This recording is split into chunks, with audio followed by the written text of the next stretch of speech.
कालच आपण याच्याबद्दल समिती नेमली होती. समितीचा अहवाल आला त्याप्रमाणे आपण तावडे आणि हळणोर यांना आपण निलंबित केलेला आहे आणि अधिष्ठाता जे आहेत पुण्याचे त्यांचा सक्तीच्या रजेवर पाठवण्यात आलेला आहे आणि तिथला जो खालचा जो शिपाई आहे त्यालाही आपण निलंबित केलेला आहे आणि याची सक्ती सत्व कारवाई करू.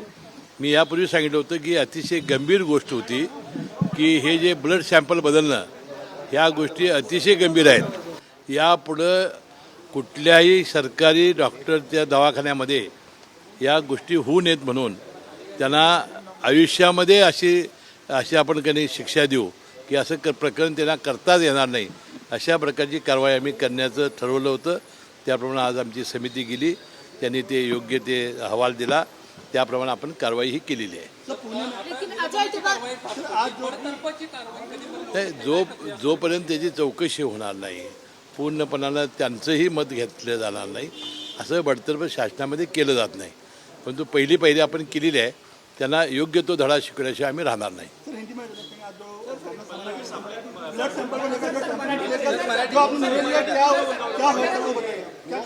नहीं, हमने जो समिति नियुक्त की थी वो समिति नियुक्ति ने जो आज सिफारिश की उसके मुताबिक हमने आज कार्रवाई की है. हमने डीन को आज हम कंपलसरी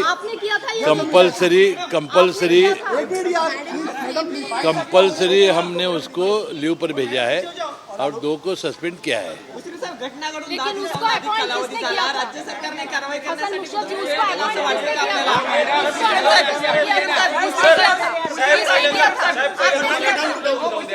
साहेब आता या प्रकरणामध्ये अजून पुढे काय अभी क्या करेंगे, एक मराठी करेंगे, बाद में हिंदी करेंगे.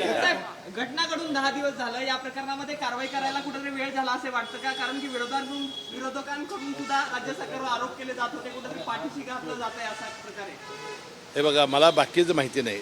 मी परदेशामध्ये 11 ते 24 होतो.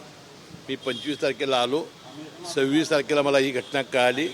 त्यानंतर तात्काळ मी यामध्ये लक्ष घातलं आणि मी त्याच वेळा सांगितलं की ब्लड सॅम्पल बदलणं ही फार मोठी घटना, ही दुर्दैवी आहे. कारण असं जर आपण व्हायला लागलो तर न्यायालय हे फक्त आपल्या ब्लड सॅम्पलवर किंवा आपल्या पोस्टमॉर्टमवर आपल्या ते विश्वास ठेवतात. अशा गोष्टी घडताच कामा नयेत. यासाठी त्यांच्या जीवनामध्ये अद्दल घडावी अशा प्रकारची कारवाई करण्याचे मी निर्देश दिलेले होते. त्याप्रमाणे आज कारवाई आपण केलेली आहे. तपासासाठी गेलेले अधिकारी तिथे बिर्याणी पार्टीमध्ये व्यस्त होते अशा प्रकारचे आरोप त्यांनी अहवाल ते काय करत होते हा भाग वेगळा आहे. आज जो त्यांनी अहवाल दिलेला आहे त्यामध्ये दोघांना सस्पेंड केलेला आहे. शासनात लगेच बडतर्फ कोणाला करता येत नाही आणि तिथले अधिष्ठाता यांना आपण सक्तीच्या रजेवर पाठवलेला आहे. ह्यापेक्षा ते अधिक काय करू शकणार होते? पोलीस तपास करतायत पुण्याचे, त्याप्रमाणे ज्या गोष्टी येतील त्या पुढे येतील. आमच्या खात्याच्या अंतर्गत जे विषय आहेत ते आम्ही आज पूर्ण केलेले आहेत. लेकिन अजय तिवारी को आपने किया था या नहीं किया था?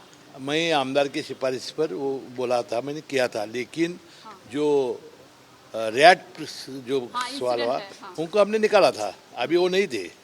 लेकिन आपका नाम आ रहा है. हमने तात्काल में मैं बोला ना आपको, आपने चिट्ठी दिया था. अरे चिट्ठी नहीं दिया था. MLA MP जब देते हैं उन पर हम लिखते हैं सिफारिश, वो अधिकार नहीं करने के, लेकिन उनको वो निकाला नहीं. उसके बाद ऐसा नहीं होता. सिफारिश करने के बाद वो लोगों ने बोलना चाहिए अधिष्ठाता डीन ने कि ऐसा है, तो उनको वो नहीं करना चाहिए था. उन्होंने बिना जाने सिफारिश वो नहीं, ऐसा मंत्री को क्या होता है क्या? वो क्या ब्रह्मज्ञ नहीं है क्या? चलो